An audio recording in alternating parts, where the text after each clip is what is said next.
Alright, y'all, so we're gonna start to remove everything from the Supra. This is the same week.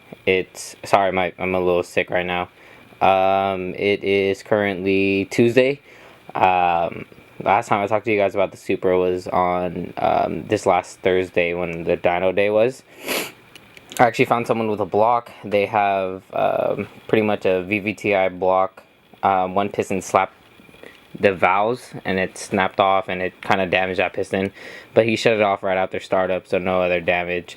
Probably gonna just take 2 of the pistons and then put new piston rings, new bearings. Maybe, yeah, I'll probably just inspect the rest of them. I'll probably pull them out anyways, you know, clean everything up, get all the oil off. Actually, I am going to be changing bearings because I'm changing to race bearings, and then I'm also going to be throwing a new drift motion water pump on. I have to still order the parts, but I was just thinking I might as well just pull it out now because I have some time since school just ended, and since the block's already going to be here, I was only going to pull it once I knew I was going to for sure have a spare block if I like absolutely need it, and luckily I am getting one. So tomorrow I might be going out to Concord to pick up the hoist from Jarrell because he still had it at his house. Yeah, but I started taking off the wiring. I'm gonna kind of keep it like a lot neater than just tossing everything over, so I can kind of have the routing everything where it was before. I fucked up and I accidentally got this shredded by the fucking belt. Whatever, I don't really give a fuck. Yeah, I mean, I showed you guys how to do this before, how to take everything off. One cool trick is that, you know, this side is going right. Let me get it focused. You know, this side's going right there, and it's gonna be tucked over there. That's why I tied it first, and then I wrapped it all the way around just to kind of keep all the bends and everything there still. So when I put it back in, it's already gonna have its form, and I'm not gonna have to work with rerouting it or routing it properly how I had it last time, just in case I forget. But this time we're gonna be pulling it just the motor straight out. The only reason I want to do that is because the motor mounts the way it is right now with the cross member, since it's solid. When I had to put it back, when I was putting it in and out, there was only play up and down, and I had to drop the cross member, support the engine, let it lower, and then get it all sorted up and then put it back up, which is a real pain in the ass. So instead I'm just going to take those off, and since there's slits on the side, it's going to come straight up, over, and then back up and out. Sorry. Yeah, I'm gonna take the hood off right now too, and any little shit I'll show you guys. You guys will see the difference. Alright, so I'm gonna wrap it for tonight. Gonna come back tomorrow to, you know, pull it out. I got all of the engine harness all the way out here. Took off the O2 sensor. Already took off the heater cores, hoses, and the fuel lines. That's pretty much it. I don't really need anything else to take off. You know, I already got the radiator and shit out. So, yeah, when I'm ready, probably tomorrow, you know, I'll lift it up, take the exhaust off, take off the motor mounts, and then pull it straight up and out. Alright guys, so we're testing out this new GoPro Hero 7 Silver. My girlfriend got me for Christmas. She let me open it a little bit earlier, so I thought this would be a good time to use it. Just see how the audio is in comparison, since it's going to be switching from the DSLR to the GoPro. This is what I usually shoot with. It's a Canon 6D with a 24-105 f4 lens. Really good setup. It's just kind of heavy to carry around, and I don't really want to get this dirty all the time. So I'm going to be using the GoPro a lot more. Couple things with the motor. I took off all the transmission bolts. It's sitting right here. This is the clutch fork. You pretty much grab it with vice grips, and then it pulls right out. Besides that, just little connectors. Move the power steer, or took the power steering pump. As you guys can see, it's down there. I'm just leaving it there so I don't have to mess with the power steering system. It's fucking been leaking, but I'll fix that later. I'd rather get the motor running. Another other thing that I have to get is a new water pump. These front bolts got stripped. I can see if I can try to rethread them. It's a possibility, but don't know yet. If I don't, then I'll have to get a GTE, 2JZ GTE water pump. That's gonna have, like, you know, the tube and everything. You know, it's mainly just a front housing that I really need. If I get a full assembly, it's a full assembly. Otherwise, I'll just get a brand new one from work. For the oil pump, I am getting a drift motion. It's like shimmed and everything. It's a like $300 oil pump. Not gonna have to worry about bearing issues anymore. Another thing is I'm gonna be doing the ECU masters. I'm still deciding if I want to do classic or the EMU black. It's about like a $200 difference. They're both pretty good. I think the only difference, like there's a couple of different inputs and everything. For this one, just to save cost, I might go with the classic. But then again, it does limit me in the future. So, probably gonna actually go with the black. It's a better idea. If I swap this into another car, you know, obviously just bring the transmission or bring the ECU and then get a new adapter harness and I'll be chilling. That and the adapter or the jumper harness from the EMU black to the what is it? The 1JZ 4 plug, I believe. 4 or 5. No, yeah, it's 4 plug. Let me just go show you guys. Hopefully you guys can see it. It's a little messy, but yeah, the 4 plug. That's only about like $200. I'm gonna see if I could find it for a little bit cheaper or see if any deals are gonna be coming up. Shit don't like to close sometimes. Yeah, that's about it for right now. Probably we'll see how these videos come out. You're gonna see this, it's gonna be out. I'll probably set up the GoPro on a stand or on the tripod on the mount and do a time-lapse video so then you guys actually can see that. That's also another good thing that I got the GoPro or that Ewan got me the GoPro. My girlfriend Ewan. Sorry guys, sorry I didn't film this. Pulled the motor. Was kind of in a rush to do it. Had to do it before I had to pick up Ewan. So it's out. What I'm going to do now is that I'm going to pull off the crank pulley because I had to borrow this puller kit from work. And also the compression leak down tester. I just want to double check that the head's still good. So I'll show you guys how to do that. You pretty much take off all the coil or the coil packs. Pull off the valve covers. I'm going to release all the pressure on the valves. Pretty much remove the camshaft so all of them are always pushed up, so it's a fail-safe to make sure that I don't have to worry about it being at top dead center because all of it's going to be relieved already. And then I'm going to use the air compressor and the cylinder leak down tester to see if any of the valves are fucked up. Otherwise I'll hear it out of the either the oil cap, the oil dipstick, or possibly even in the coolant, because that's also another thing that you'll hear it out of. But yeah, I'll show you guys once it's all disassembled. Also, it's not on a tire, but I do have tension on it to keep it up. It's just slightly resting on the pan just to keep it from wobbling and everything. But if you guys are going to do this, either put on engine stand, I still have to get mine from Jarrell, or put it on a tire so then you can rip it apart. Alright guys, so we already took off the valve covers, took all the cams off of the 1J or the 1.5J.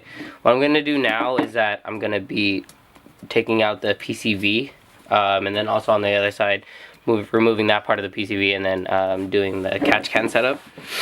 So pretty much you just need a 4mm Allen key. I'm using mine on a little drill bit, or on a little bit, and then an adapter to my impact gun. There's about 6 in here. You guys can kind of see the screws like this one right here. And then there's 6 of them. So just pop out those. These are screws to hold on the baffle. You know, good to have baffling in your valve cover. Almost stripped that shit. But yeah, once you get it on there, it's held on also by, besides the bolts, there's some, I'm pretty sure it's silicone on the back of it, but just pry it back slightly. Try not to bend it too much, because it will bend, because it is pretty thin.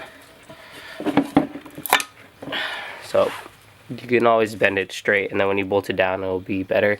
But these are the baffles. I don't know if you guys can see that.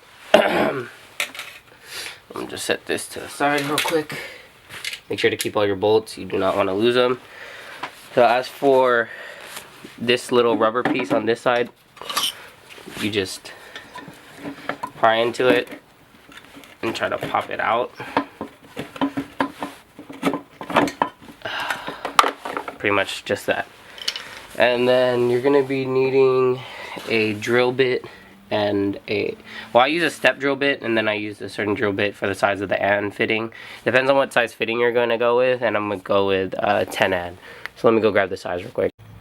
Alright, so the drill bit size we have to drill to is 13/16 of an inch. So it's a pretty big one. What I like to do is I like to use a step drill bit until I get to the 13/16 on this final ridge. Since it's a little bit stepped down, there's going to be some of the remaining sizes, because you know the step drill bit's not super long. So once you get to that 13/16, make sure you don't go farther. Then you use your 13/16 drill bit, and then you drill straight through on it. The step drill bit just makes it a lot faster because it's a lot more aggressive, and it really cuts into it. This is the final tapping once you get it all the way through. So just try to make sure that you get it nice and center, and that it yeah, you just don't go too deep. So it's pretty easy. You guys really just sit here and just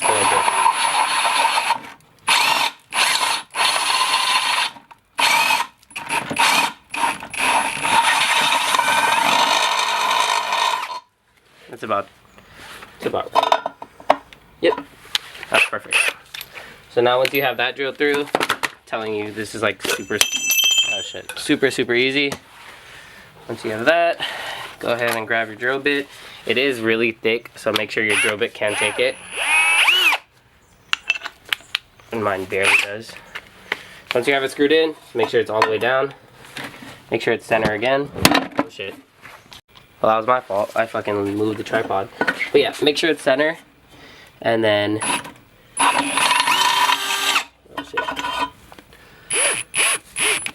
this side's not as bad. It's not too far down. But yeah, you just do that. Then you get your tap, and you just hit it right in here, and then you're gonna tap it right here. I think this is like a 14 or something. Or no, you have to use a certain size SAE number. So you just get the. I have to use a 5/8 with the double hexagon ones, and then you just be really careful just to try to go in straight. If you do thread it wrong, it will go in crooked, and then it might not seat properly. So what I usually do is I go 3/4 of a turn, then I go back a quarter turn, and then I keep going through until it goes all the way through, and it's nice and smooth.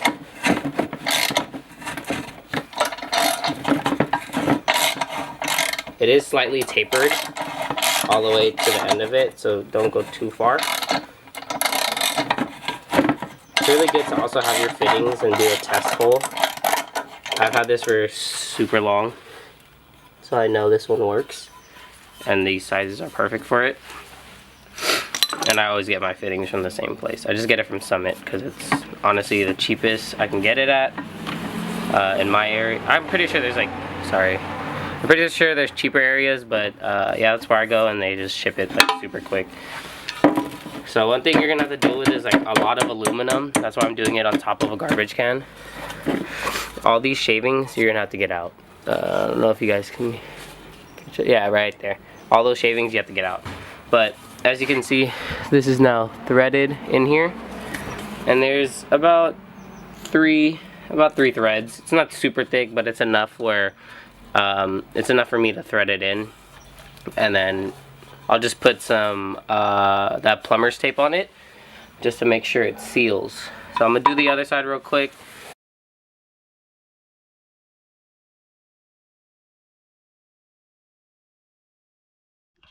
Alright, so I'm done recording on my regular camera for today.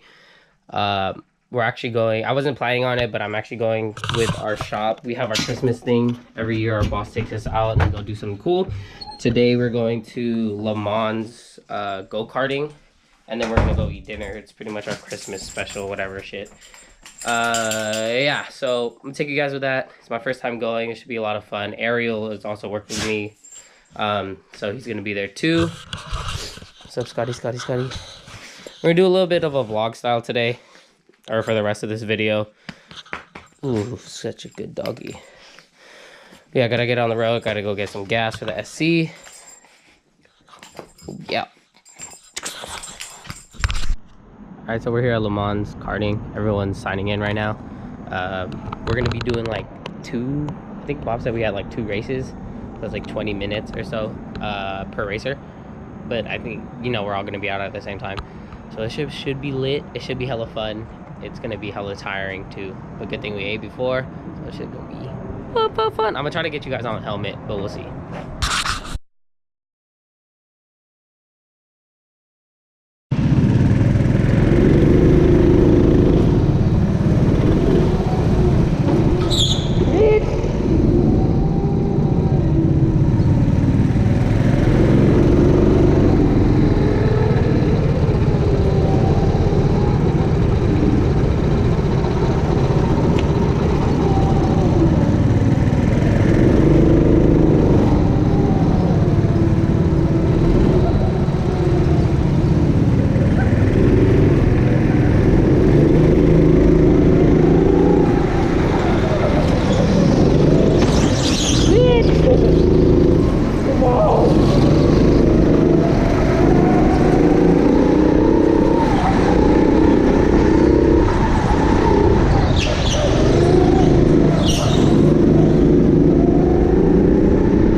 him down!